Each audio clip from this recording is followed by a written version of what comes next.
ৰংঘৰৰ বাকৰিত ৰঙালীৰ উৎসাহ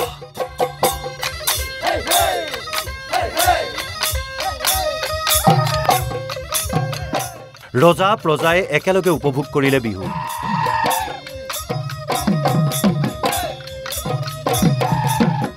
পহিলা বহাগৰ দিনটোতেই লোকাৰণ্য হৈ পৰিল শিৱসাগৰৰ ঐতিহাসিক ৰংঘৰৰ বাকৰি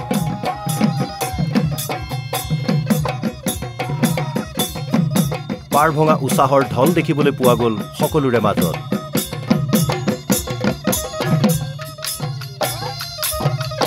পুৰণি পৰম্পৰা ৰক্ষা কৰি পহিলা বহাগৰ দিনাই ঐতিহাসিক তলাতল ঘৰৰ পৰা হাতীত উঠি ৰংঘৰৰ বাকৰিত উপস্থিত হ'ল প্ৰতীকী স্বৰ্গদেউ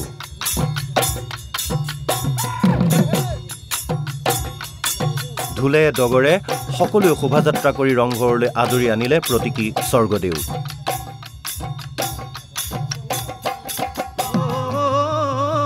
ঢোল পেপাৰ মাতত মুখৰ হৈ পৰিল ৰংপুৰৰ আকাশ বতাহ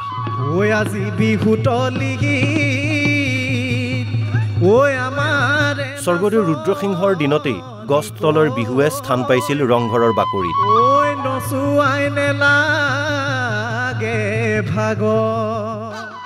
আৰু সেই পৰম্পৰা ৰাখিয়েই আজিও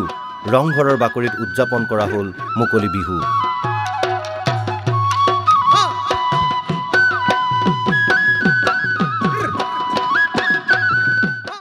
সকলৰ এই আন্তৰিক উদ্যোগ আৰু প্ৰয়াসৰ শলাগ লৈছোঁ যে তেওঁলোকে বিহুক শিপাৰে সম্পৃক্ত কৰি ৰাখি বিহুৰ যি মৌলিকতা বিশিষ্টতা আৰু স্বকীয়তা আছে সেই স্বকীয়তা সংৰক্ষণ আৰু সংবৰ্ধনৰ জৰিয়তে নতুন প্ৰজন্মক বিহুৰে চিনাকি কৰাই দি এক অসমীয়া জাতি হিচাপে প্ৰতিষ্ঠা কৰাৰ দিশত প্ৰভূত বৰঙণি আগবঢ়াইছে পুনৰ তলাতল ঘৰৰ পৰা আহি স্বৰ্গদেউ ৰংঘৰ পোৱাৰ লগে লগেই আৰম্ভ হ'ল বিহুৰ লগতে অন্যান্য অনুষ্ঠান ৰাজ্যৰ বিভিন্ন প্ৰান্তৰ পৰা অহা শিল্পীসকলে প্ৰদৰ্শন কৰিলে অসমীয়া কৃষ্টি সংস্কৃতি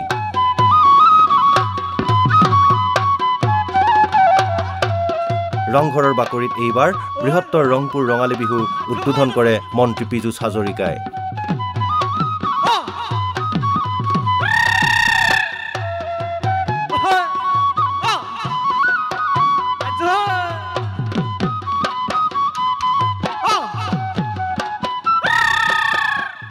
আহোম ৰাজত্বৰ সময়ত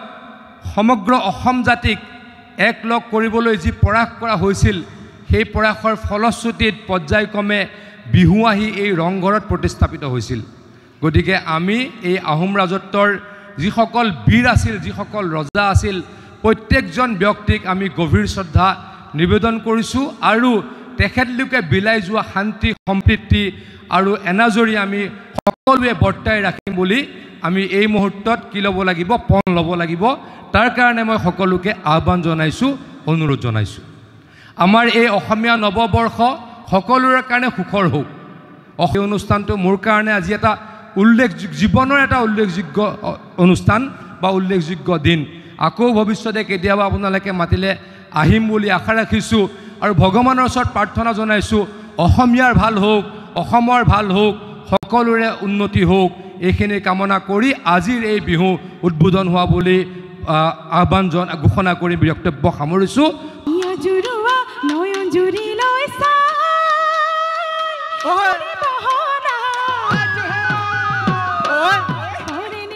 এইদৰেই পূৰ্বৰ পৰম্পৰা ধৰি ৰাখি বিহু হুঁচৰিৰে ৰংপুৰীয়াই উদযাপন কৰিলে পহিলা বহাগ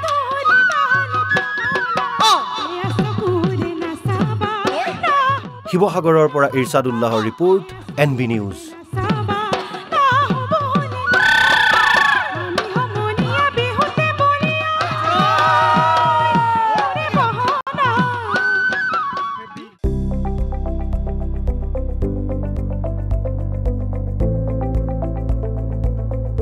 NB নিউজ